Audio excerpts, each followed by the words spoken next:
ہمیں کیا جو تربت پہ میلے رہیں گے، تہے خاک ہم تو اکیلے رہیں گے۔ گھر والے، اعزاء، اقربا، دوست، احباب زیادہ سے زیادہ یہ کریں گے، وہ ہمیں نہلائیں گے، کفنائیں گے، قبر کھودیں گے اور جنازہ پڑھ کر ہمیں قبر کے گڑھے میں ڈال کر آ جائیں گے اور اوپر باری برکم پتھر رکھ دیں گے، منو من مٹی ڈال دیں گے اور پھر ہاتھ جاڑ کر بھیگی ہوئی آنکھوں کے ساتھ واپس آ جائیں گے، اور پھر ہفتہ، مہینہ، 2 مہینے، سال، 2 سال رفتہ رفتہ ہمیں بھول جائیں گے، اور پھر ایسا ہوگا کہ زیادہ سے زیادہ 50 سال گزریں گے، تو پھر یہ باور کرنا بھی مشکل ہوگا کہ میں اور آپ بھی کبھی دنیا میں آئے تھے، اور یہ بھی لازمی نہیں کہ وہ ہمارے ساتھ یہی سلوک کریں گے اور ایسا ہی ہوگا۔ ہاں، موت تو برحق ہے لیکن کفن میں شک ہے۔ موت برحق ہے، کفن میں شک ہے۔ کئی سال پہلے کی بات ہے، پنجاب کے علاقے میں ایک نہر سے پولیس کو ایک شخص کی لاش ملی جسے کسی نے قتل کر کے نہر میں ڈال دیا تھا۔ 2-4 دن انہوں نے انتظار کیا، جب کوئی اس کا وارث سامنے نہ آیا تو وہ وہاں ایک دیہات تھا، اس دیہات کے امام مسجد کے حوالے وہ لاش کر دی کہ جی اس کا کوئی وارث نہیں ہے، آپ اسے دفنا دیں۔ تو امام مسجد نے وہ لاش وصول کر لی، پولیس والے چلے گئے۔ اب امام صاحب نے اپنے محلے والوں کو بتایا کہ میرے پاس تو اس کے کفن کے پیسے نہیں، آپ اس کے کفن کا انتظام کریں۔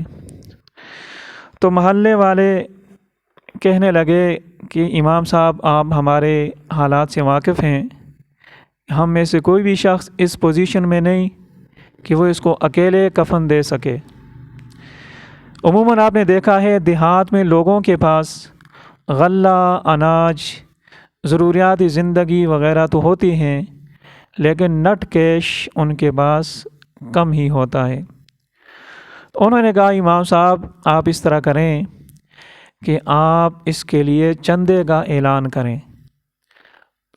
تو امام صاحب نے چندے کا اعلان کیا، اسپیکر کھولا اور جناب آدھے گھنٹے تک امام صاحب بار بار اعلان کرتا رہا کہ لاوارث لاش ہے، اس کے کفن کے لیے پیسوں کی ضرورت ہے۔ کوئی 5 روپیہ لایا، کوئی 10 روپیہ لایا، کوئی 20 روپیہ لایا۔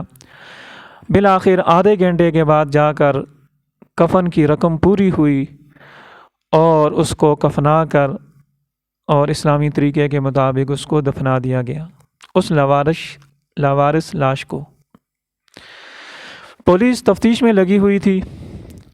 بالآخر 3 مہینوں کے بعد پولیس اس نتیجے پر پہنچی کہ یہ شخص جو لاش ہمیں ملی تھی، ہم نے دفنا دی، یہ فلاں علاقے کا آدمی تھا جسے اس کے دشمنوں نے قتل کر کے نہر میں پھینک دیا تھا، اور یہ اپنے علاقے کا امیر ترین آدمی تھا۔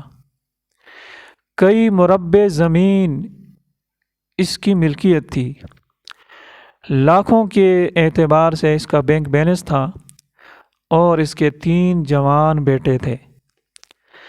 اب اس شخص نے تو کبھی زندگی میں سوچا بھی نہ ہوگا کہ میری موت جب آئے گی تو میرے کفن کے لیے آدھے گھنٹے تک اسپیکر پر چندہ کیا جائے گا، اعلان کیا جائے گا، آدھے گھنٹے کے بعد جا کر میرا کفن کی رقم میری پوری ہوگی۔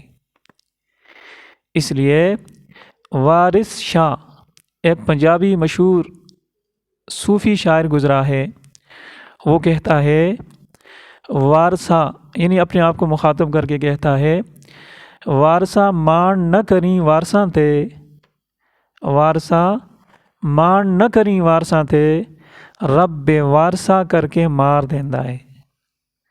ہاں، کبھی ایسا بھی ہوتا ہے۔